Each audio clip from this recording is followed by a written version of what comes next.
সম্ভবত এবার একটা বদনাম ছিল যে আওয়াজে পাকিস্তান সেই জায়গাটা থেকে বের হয়ে আসতে পারবে পাকিস্তান। তবে পাকিস্তানিদের কথায় খুব বেশি ভরসা পায় না, একটাই কারণ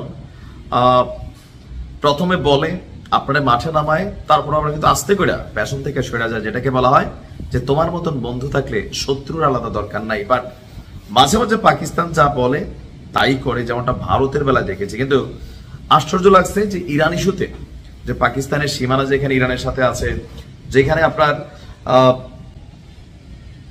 ইসরায়েলের সাথে একটা সাংঘর্ষিক অবস্থান আছে, সেইখানে যখন ইরান ইসরায়েল লড়াই হলো তখন সাপোর্টের বদলে হুট করে সীমান্ত বন্ধ করে দিল।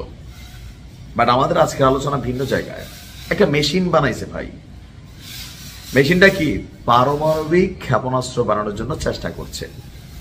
যে পারমাণবিক ইস্যুতে ইরানের সাথে প্রায় 12-14 দিনের একটা দ্বৈত যুদ্ধ দেখলাম আমরা, যে ইসরায়েল প্লাস যুক্তরাষ্ট্র মিলে তারা একসাথে লড়াই করলো।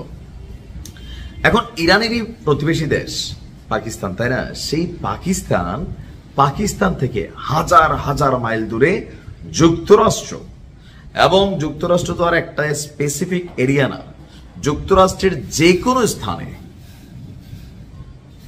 আঘাত হানতে সক্ষম একটা পারমাণবিক ক্ষেপণাস্ত্র তৈরির চেষ্টা চালাচ্ছে পাকিস্তান। তথ্যকে দিচ্ছে ইন্টারন্যাশনাল গোয়েন্দা, মানে আমেরিকা।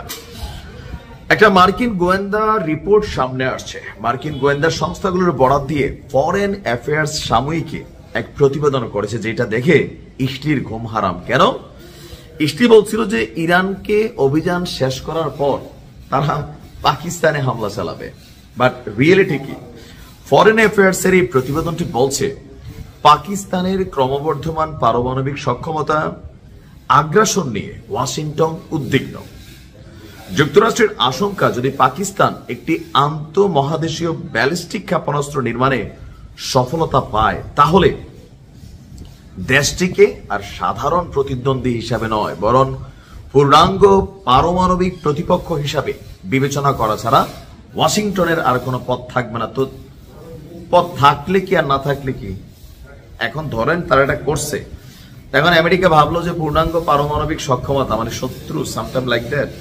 আচ্ছা, প্রতিবেদনে আরো বলা হয়েছে দূরপাল্লার পারমাণবিক ক্ষেপণাস্ত্র তৈরির ব্যাপারে পাকিস্তান বারবার দাবি করে এসেছে তাদের কর্মসূচি মূলত ভারতের সামরিক যেই প্রাধান্য আছে সেইটাকে ঠেকানোর জন্য। তবে এই বক্তব্য বাস্তবতার সঙ্গে সামঞ্জস্য নয় বলে মার্কিন গোয়েন্দা কর্মকর্তারা মনে করছেন। তাদের ভাষ্য মতে পাকিস্তানের তৈরি ক্ষেপণাস্ত্রটি যুক্তরাষ্ট্রের অভ্যন্তরে পৌঁছাতে সক্ষম হবে। পাকিস্তান সম্ভবত এমন একটি সক্ষমতা অর্জনের মাধ্যমে ওয়াশিংটনকে এই বার্তা দিতে চাইছে যে যদি যুক্তরাষ্ট্র পাকিস্তানের অস্ত্রাগারে প্রতিরোধমূলক হামলার পরিকল্পনা করে তবে তা হবে অত্যন্ত ঝুঁকিপূর্ণ। পাশাপাশি এই সক্ষমতা ভবিষ্যতে ভারত পাকিস্তান বিরোধে যুক্তরাষ্ট্রের যেই পাকনামি আছে সেটাকেও বন্ধ করবে।